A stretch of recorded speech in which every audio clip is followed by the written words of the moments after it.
propiedades mecánicas tiene el pelo? Primero, tiene una resistencia, es decir, si yo lo estiro, tiene una resistencia o tiene una forma de aguantar el estiramiento hasta un 30%. Si nosotros estiramos el cabello más de un 30%, podemos tener un rompimiento de cutícula y eso nos va a generar que el cabello cueste peinarlo, cueste tratar de moldearlo y va a estar bien reseco. En el caso de la elasticidad, tiene la propiedad mecánica de ser elástico y cuando uno le coloca agua, por ejemplo, si uno se lo riza y después le coloca agua, vuelve a su movimiento original de estar liso, por ejemplo. Entonces, vuelve a su estructura original.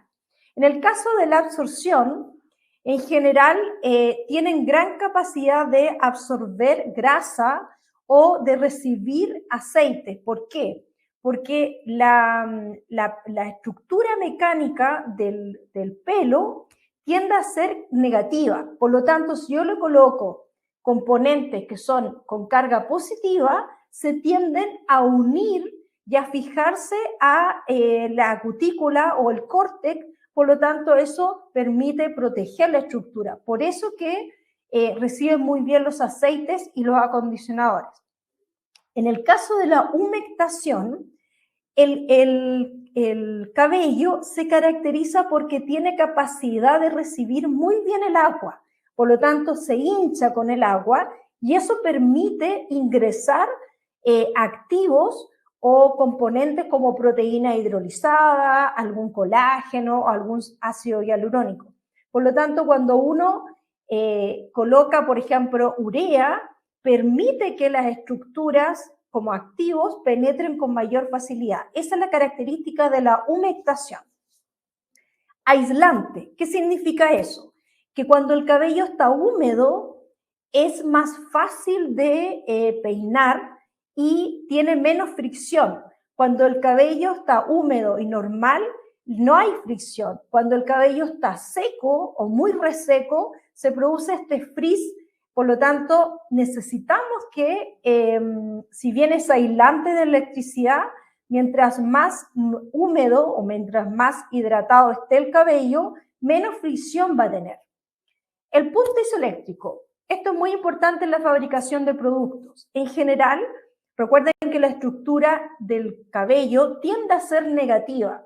Por lo tanto, cuando yo utilizo tensioactivos en la fabricación de mi producto, tengo que tratar de estar cerca del punto isoeléctrico entre 3, 7, 4, pero dependiendo del pH que yo elabore mis productos, es donde voy a originar un producto para uso lavado o uso de tratamiento. ¿Por qué? Porque si yo quiero lavar el pelo, yo tengo que abrir la cutícula. Para abrir la cutícula, yo tengo que utilizar pHs entre 5,5 y 6,5. De esta manera, los tensioactivos ingresan, que son las sustancias detergentes, ingresan en la cutícula, sacan la suciedad por medio de la espuma, la levantan y la retiran. Por lo tanto, yo después tengo que cerrar la cutícula. Para cerrar la cutícula, utilizo acondicionadores o máscaras que normalmente están en un pH 5,5,5 para que cierre la cutícula, ¿ya? Normalmente, cuando yo hago champú de tratamiento, los champús de tratamiento tienen que trabajar a pH ácidos, es decir, entre 3,5 y 4,5 para que realmente reparen, porque si yo utilizo champú en forma continua de pH muy alto, entre 6 y 6,5, normalmente rompo las estructuras de la queratina y hago que la queratina se dañe. Entonces, ¿qué factores influyen en el cabello? Principalmente los tintes. ¿Por qué? Porque los tintes oxidan y trabajan en pHs sobre 7. Por lo mismo que le explicaba anteriormente, el pH sobre 7 abre la estructura Y eso permite que la tintura o el color ingrese en la cutícula, tiña la estructura y ustedes ven el pelo teñido. Al hacer un producto, al utilizar un producto que haga tintura, lo ideal es que después de utilizar la tintura se laven con champú de tratamiento y acondicionadores de esas máscaras de tratamiento que estén en un rango de pH más ácido para que la fibra no se altere y ustedes puedan peinarse habitualmente. Las permanentes son estructuras que contienen reductores. Los reductores, para que el pelo alisado o mantenga esa permanente, los reductores trabajan a pH alcalino también. Por lo tanto, son más agresivos que las tinturas.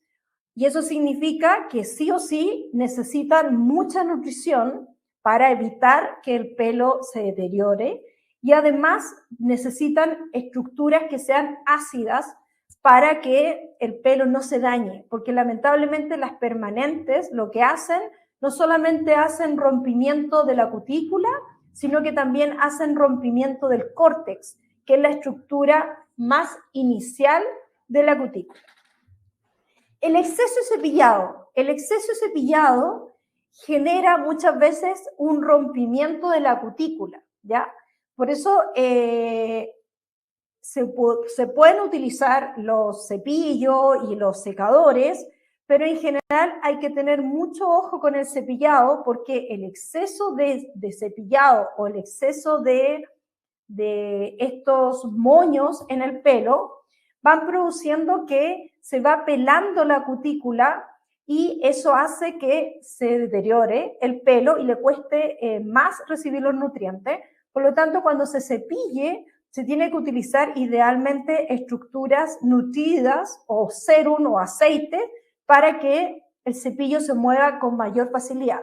También hay tipos de cepillo que son especiales para no producir esta reacción de frizz, que normalmente las peluquerías utilizan y son característicos por ser cerdas más naturales. Los champús, en general, los champús son agresivos, ¿ya?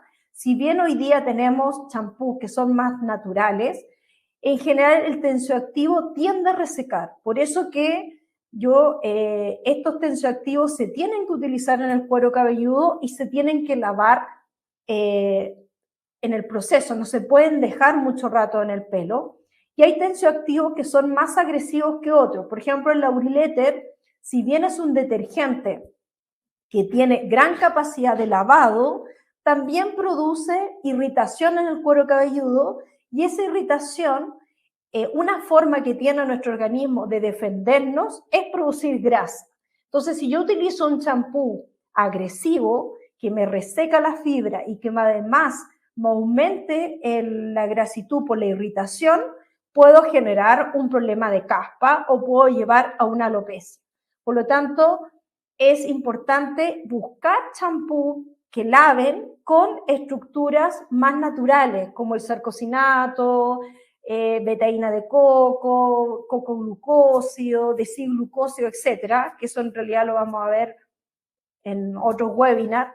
Pero en general, el objetivo es tratar de buscar champús más naturales con menor tendencia o concentración de tensioactivos sintéticos irritantes. La radiación ultravioleta. La radiación ultravioleta, hoy día estamos expuestos mucho a radiación. Piensen que la radiación ultravioleta A funciona tanto en el verano como en el invierno, por lo tanto, continuamente nuestro cabello está expuesto al daño y la radiación produce muchos radicales libres que a la vez van rompiendo las estructuras de la queratina y eso hace que el pelo se reseque o se oxide. Por lo tanto, siempre hay que utilizar estructuras que protejan como aceites o utilizar de frentón el gorro o protección. El secador de pelo es una estructura que tiene que secar el cuero cabelludo porque también el exceso de humedad puede generar microorganismos como los hongos. Se tiene que usar el secador dentro de proporcional, de modo que, me refiero que puedan usar el secador, pero no dejar el secador mucho rato en la fibra, porque lo pueden quemar. Pueden quemar el cuero cabelludo o pueden quemar la fibra, lo cual va a resecar la estructura. Lo mismo que pasa con los alisados, en general tienden a colocar demasiado calor. Si ustedes necesitan alisar con un alisador, es recomendable siempre utilizar algunos sérum de aceites para proteger la fibra y evitar el daño y sea una reparación más rápida.